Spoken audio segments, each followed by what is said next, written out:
it just made more sense for me to leave that job. So today's video is going to be a little bit different. How I'm going to format this is I'm going to be playing video of me cleaning up my room while I talk about the things that have been going on recently within my life. So hopefully this format really favors the type of content that I'm going to be making this video, because I'm going to be addressing a lot of things that deal with mental health, my personal situation, and where I'm at in my career. So with that said, I'm going to be cleaning up my room, hoping that it kind of gets my life in order.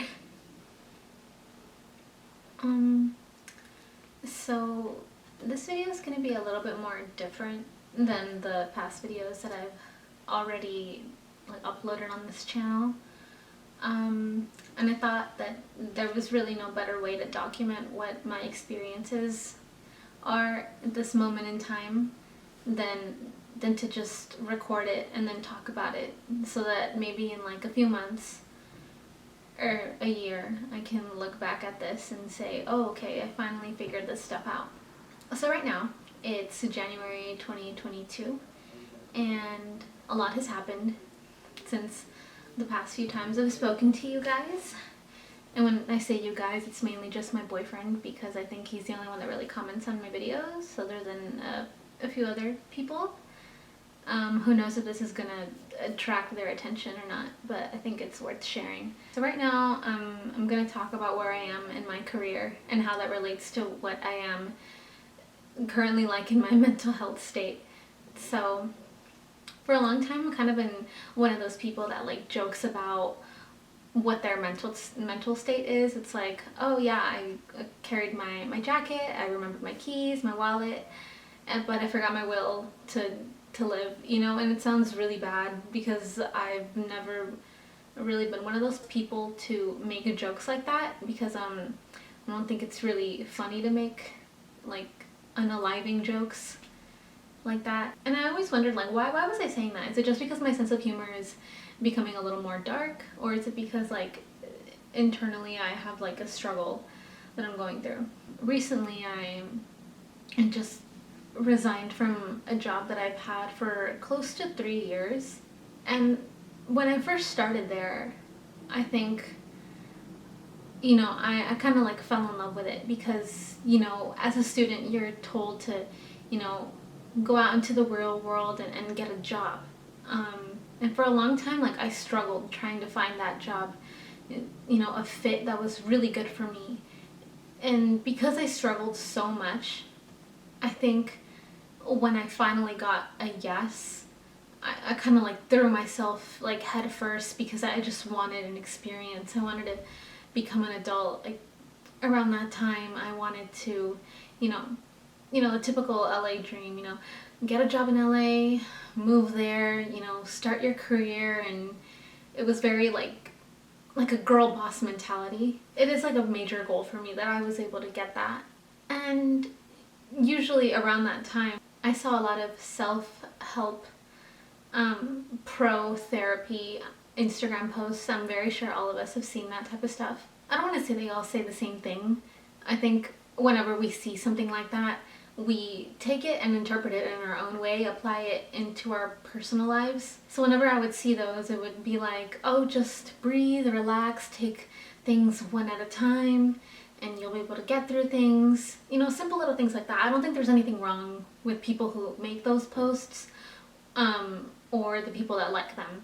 The only thing is that we see those posts about getting therapy and finding a lot of like easy ways to incorporate mental health into your daily life, and I think it's great for people that are already like very stable. But I think that because we see that so much, we become like a society where we're very like pro therapy, and that's not bad. Like we're very much like, yeah, you should go get therapy. But then when it comes to your own life, and when you have to finally like consider it for yourself, you're very much like, But like, I don't know if I really, really need it. Like, I'm really struggling, but you know, therapy is for people that have been through like other stuff, like harder stuff. Like, what have I been through that can even compare to somebody who's had like a lot of trauma? So, sometimes when it comes to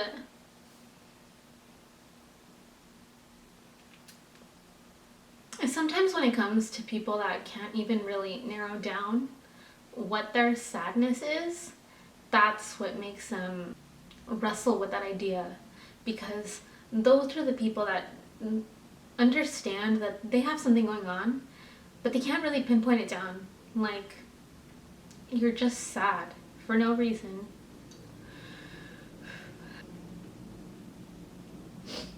And maybe saying sad for no reason isn't like a good thing. I don't want to say people are just sad because they're sad. I mean, yeah, that is the case for some people, but maybe the reason they say, I don't even know why I'm sad, maybe subconsciously they do, but maybe saying it out loud, the reason as to why they're sad, is just something that people won't automatically like click with and understand with on the fly. I, for one, think that there is a reason, a definitive reason for why everyone can get sad. It's just that getting to the point of where you're finally talking about those things that trigger you, it's a little too real. And it kind of scares you that you can even get to that point. What I'm getting at is that I just got to a point where I was far too sad to really function in like a workspace, because I felt like I couldn't really talk to people about it. You know, I was raised to where you kind of keep your work life and your personal life separate. For example, like, this is just a small thing, I don't know if any of you do this. You know, I don't like to tell people my Instagram while I'm in a work environment, because I feel like my Instagram is kind of like a personal documentation of where I am in life. And as soon as I share that with somebody in work, I feel like my Instagram is no longer going to be catered to me. It'll be catered to what I think my work companions might think. Just an example. So therefore, I never really brought up any personal struggles to my work companions. And for some people that works, for other people it just doesn't. And so, like, my main issue with that is that I didn't feel like I could share my struggles at work, because my main struggle, the thing that was affecting my mental health, was because it had to deal a lot with my career. Going back to what I said earlier about when I finally graduated and was able to get a job in LA, I was just like so in love with the job that I kind of wrapped my career and my identity as an individual into one. And that's not what you're supposed to do. You're not supposed to connect your individuality along with your career, because then what are you outside of work? You're still gonna call yourself like by your profession? Like, if you're at a party, you meet someone and then like they ask you, oh, so what do you do? And then maybe you respond with, oh, I'm a car salesman. And then you talk about like your job. You're automatically talking about your career in a personal setting, at a party, a place where you're supposed to have fun. And that's what I was doing like almost every weekend. Like, I was either talking about my job or whatever perks I got, not because I felt like I should brag about it or anything, but I was just so proud of that job that I talked about it so much. And I think that whenever people thought of me like, oh, I wonder what Laura's doing, they thought about the last few things I would tell them, like about my job and the projects we're working on, rather than the things that I like, rather than the things that I was doing personally, like, oh yeah, like I decided to start working out. I'm taking like a class to learn about different types of wine, or my partner and we've decided we're taking a cooking class, stuff like that. Things that make you an individual. You are not tied to your career. At the end of the day, you are not your career. And I've had to learn that the hard way, because for a long time, that's kind of how I introduced myself. Or at least that's how I made people think of me without even realizing it. And it's really toxic when you then find yourself in an environment where you feel like you're not even free or have your own voice, or there's times where you just don't even like what you're doing, because then as soon as you see something that you don't like and you keep experiencing it, you keep noticing it, that's all you can think about. And as soon as things just start piling up and that's all you can think about on the weekends, at work, after work, those things don't make up an enjoyable life. I'm the type of person that if you say something, like, whether you mean it or not, like, it can be something so subtle, like, oh, I didn't know you had such big hands, like, that comment will stay with you forever. Especially that if in the beginning, a little comment like that just keeps on happening. And you remember it every time it happens. So then you become this resentful person that keeps all of these memories in lock because you've been cursed with like a really good memory. I feel like there's a lot of things that I would like to say, and specifically in regards to those experiences. However, I'm not sure if I really am able to talk about it. I don't want my career to just be focusing on like a few projects that I made here and there by a handful of clients that I don't even really admire anymore, that I'm not really proud of, that I didn't even feel I had a great part in. I want a lot of the things that I want to put down in my portfolio to be created by me. A lot of graphic designer projects require teams of people working together to make like one like executed project happen. And I think it's great for a lot of people that like really work well in a team. And I think so, I think I do as well.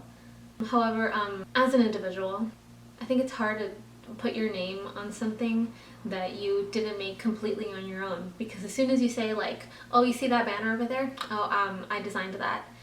I can't really be one of those people that say that, because I don't want to take part for 30% of a design that somebody else did 70% of the creative thinking for. And I'm just the person that physically put it together. I resigned pretty recently. Right now I'm just trying to figure everything out, gather all of my thoughts as to where I want to be by the end of this year, both mentally and career-wise. I think I'm gonna pick up a lot of things on my own, go freelancing and write myself promote myself on websites to see what type of work I can do. I'm really open to anything, as well as like applying for new jobs, add more stuff to my portfolio to show like the processes that I've been a part of, gather what my skills are and offer those for freelance. And also like in the meantime still have fun. And that's something that I wasn't really able to do because I felt guilty about taking like a 3-day vacation, because I just remembered about all of the workload that would await me once I'd come back.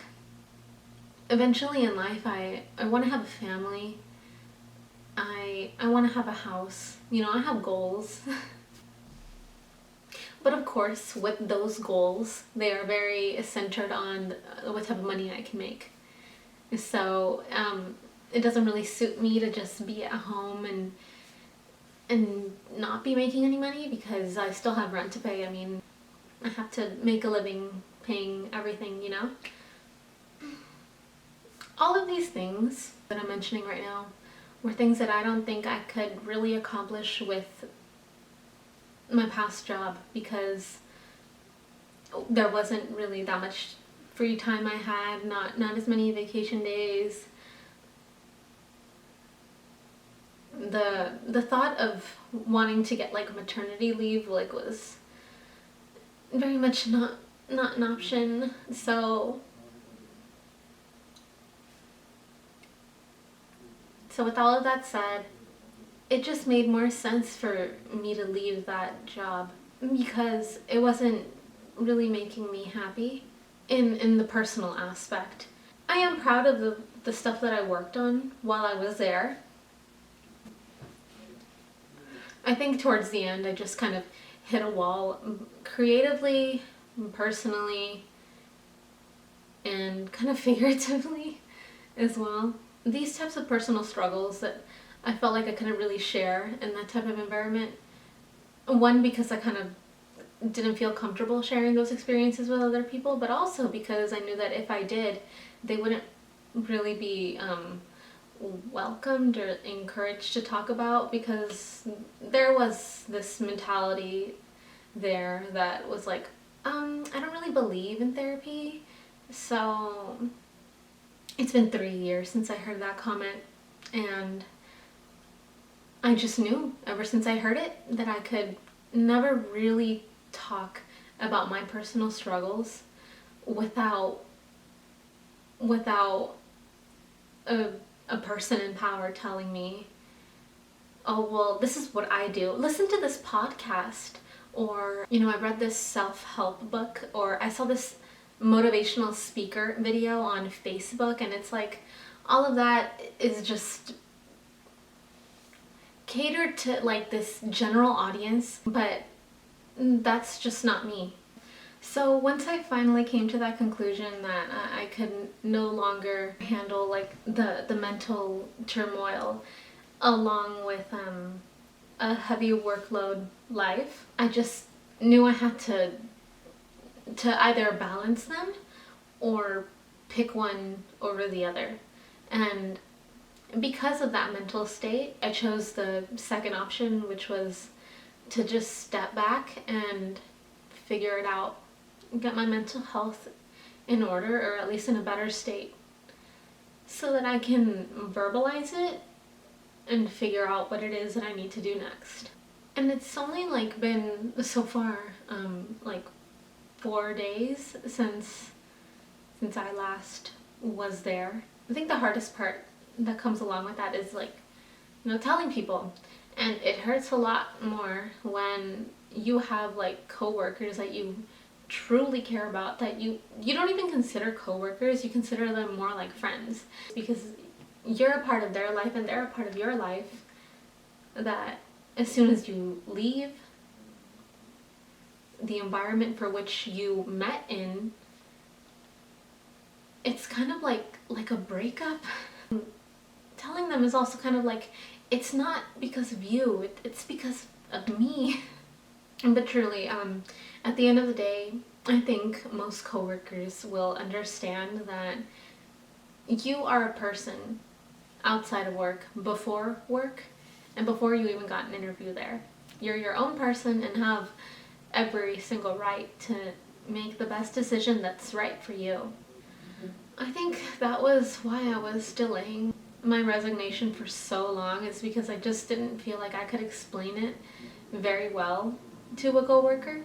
I'm not very confrontational.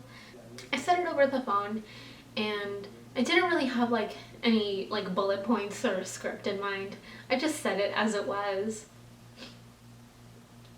But I think a lot of people would agree that that's the worst part about resigning a job, is kind of leaving a friend behind. It's all up to you whether or not you keep like a work friendship alive or not. I'm in a lot better place now. Of course, with resigning, you kind of have to also think about how long you're gonna take to get back up on your feet again. And while that's happening, do you have enough savings to keep you afloat until you figure it out? Luckily, I'm in a good financial place to where I can afford the time to figure it out. And I also live with my partner who doesn't mind supporting me throughout that journey, too. I'm trying to hold back a lot of emotion that I feel like I can't really express right now. Who doesn't love a good meltdown? I'm posting this just because this is the most real I've ever been in front of the camera ever. Well, you know, up until, you know, I get married or something. I think it's good for people to know that anybody can be going through something that they can't even articulate. You can look at the people on Instagram that seem like they have their whole lives in order, but we really don't know what's going on behind the scenes. This is real. This is a moment that I'm gonna remember for a long time. Hopefully it's a lot better now, like maybe in 3 months I'm like completely better. Who knows? And if you haven't noticed already, like I'm 25, so and maybe it's like a bit of a quarter life crisis too. If you guys can afford it, if you're going through some type of identity crisis like this, and I really recommend going to therapy. Unfortunately, I don't know if that's really within the cards for me. I'm just trying my best out here. Hopefully, like this video of me like cleaning my room and everything, I did all of that before I started recording this right here. That was one of the things that I felt like I couldn't even do like in my sad state, because like I was just so consumed with something that at the end of the day people are not going to remember me for. When I am buried or incinerated or something and my ashes are spread, you know, I don't want people to say, and she was like really good at her job too. If your life is mainly consumed by work, then what does that say about your personality? I mean, I wouldn't want to be remembered for something like, she was a great friend, she was very compassionate and loving, and just like an all-around funny person to spread memes with. Hopefully this kind of made you guys think about how it is that we talk to each other, how it is that we address mental health like within work environments or friendships, and how simple little comments like dismissing mental health still affects people who are going through like really hard stuff. I'm sure a lot of people have said a few things here and there like, oh, I don't need therapy, but like